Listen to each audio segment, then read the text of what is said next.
In the 1700s, Istanbul was the hinge of the world.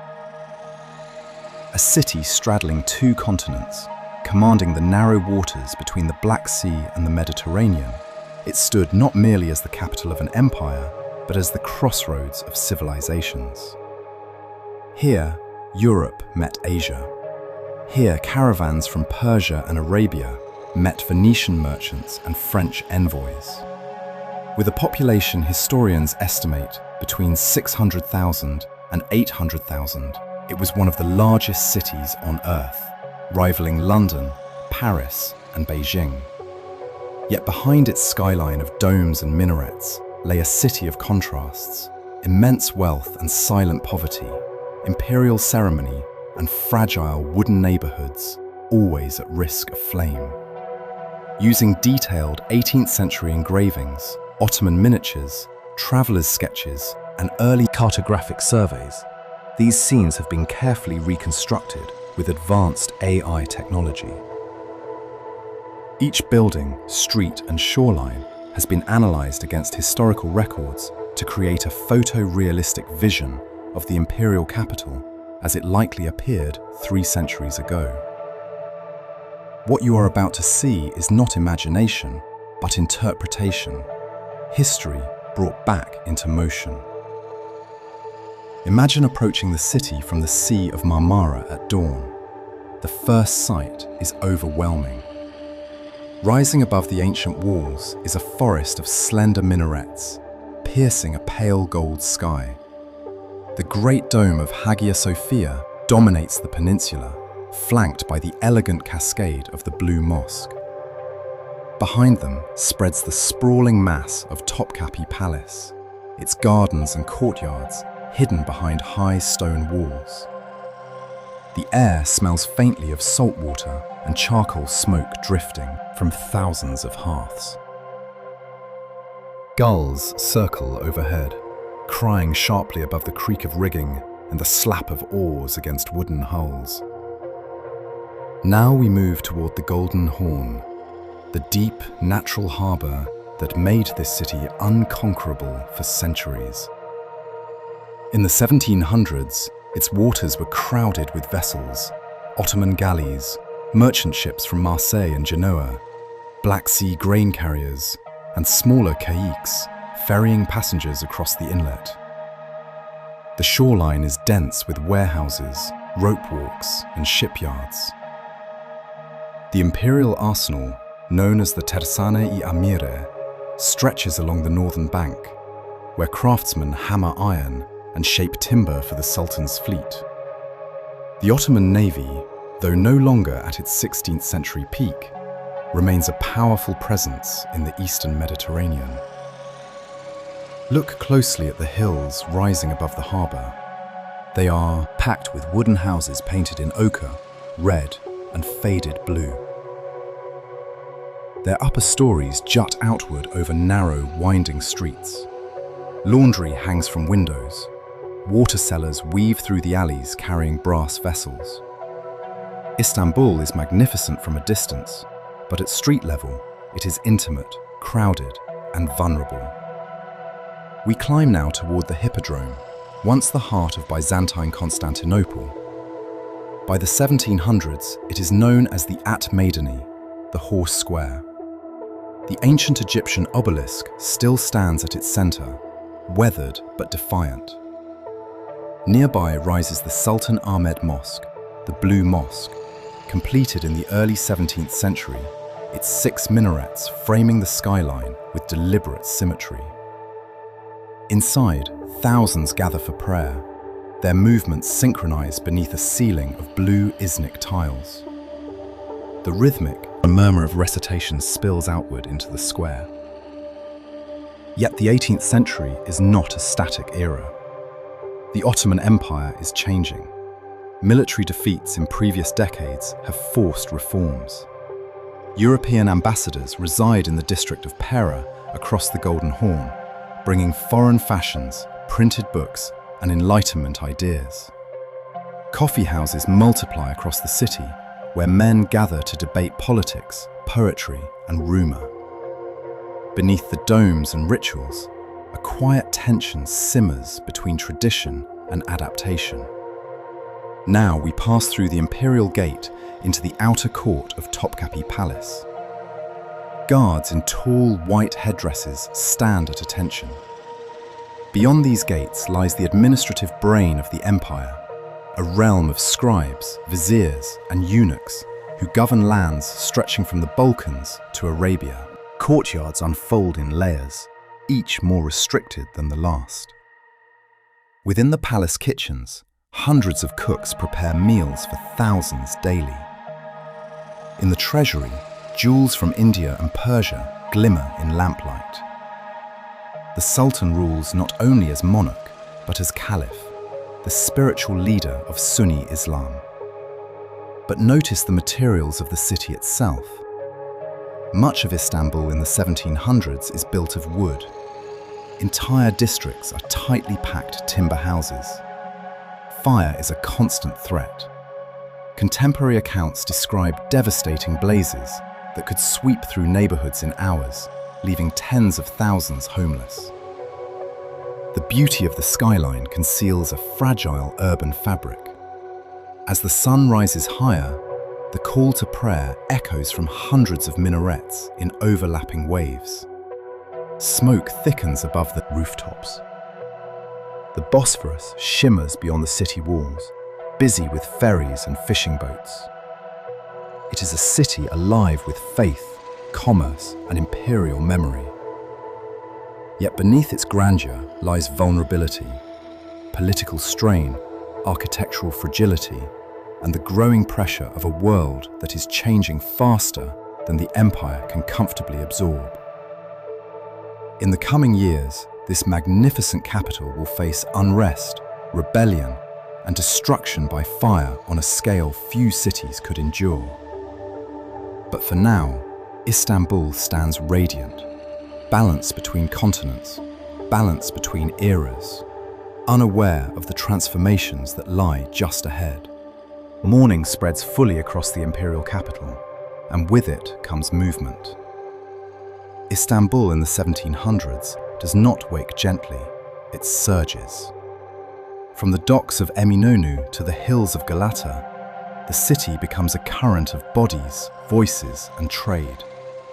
We begin at the Grand Bazaar, the Kapalı Çarşı, already centuries old by this period, yet still expanding. Beneath its vaulted ceilings, light filters through small glass apertures, illuminating corridors lined with carpets from Anatolia, silks from Bursa, Venetian glass, Persian miniatures, and silverwork hammered in nearby workshops. Contemporary estimates suggest more than 3,000 shops operate within this covered labyrinth. The air smells of leather, spices, and warm wool. Merchants sit cross-legged on raised platforms, counting coins and weighing gold on delicate brass scales. Notice the languages drifting through the aisles: Ottoman Turkish, Greek, Armenian, Ladino, Arabic, French, and Italian. Istanbul's population is a mosaic. Muslims form the majority, but substantial Christian and Jewish communities shape commerce and craftsmanship. Each community occupies distinct quarters, yet all intersect here in the shared ritual of negotiation. Prices are rarely fixed. A purchase is a conversation. From the bazaar, we move downhill toward the Egyptian market, the spice bazaar near the Yeni Mosque. Here, pyramids of saffron, cumin, and cinnamon glow beneath arched stone ceilings. Coffee beans from Yemen are ground into fragrant powder. Dried figs from Smyrna sit beside indigo dye and blocks of amber resin. These goods arrive through vast networks, caravans crossing Anatolia, ships from Alexandria, convoys from the Persian Gulf. Though the empire has lost some of its maritime dominance to European powers, Istanbul remains a critical node in global exchange. Outside, the square beside the Yeni Mosque teems with porters carrying enormous loads strapped to their backs. Water sellers ring brass cups against their jugs. Street cooks ladle chickpea stew into clay bowls. Yet step only a few streets away, and the grandeur fades into wooden houses pressed tightly together along unpaved lanes. Rain turns the earth to mud. Waste drains through shallow channels. For many residents, daily life is precarious. Now we cross the Galata Bridge's earlier wooden predecessor, linking the old city to Pera and Galata. Here, the skyline changes. Stone buildings rise higher. European embassies cluster along steep streets overlooking the Golden Horn. French, British, and Dutch diplomats host salons where Western music plays and powdered wigs mingle with Ottoman turbans. Printing presses, once viewed with suspicion, have begun to operate more openly in the 18th century, cautiously introducing new ideas. Yet beyond these districts stands another pillar of imperial authority, the Janissaries. Once elite infantry loyal solely to the Sultan, by the 1700s they have become deeply entrenched in city life. Many operate shops, control guilds, and exert influence over politics. Their barracks near the Et Meidani form a city within a city. The Janissaries are both protectors and potential destabilizers. When displeased, they have been known to revolt. As afternoon heat settles, we move toward the Suleymaniye Mosque, perched majestically on one of the city's highest hills. Built in the 16th century by the architect Sinan, it remains a symbol of Ottoman confidence. From its courtyard, the view stretches across the Golden Horn to the Bosphorus beyond. In its surrounding complex, hospital, kitchens, schools, charitable services continue daily. Hundreds receive bread and soup funded by imperial endowments. Religion and governance intertwine seamlessly here.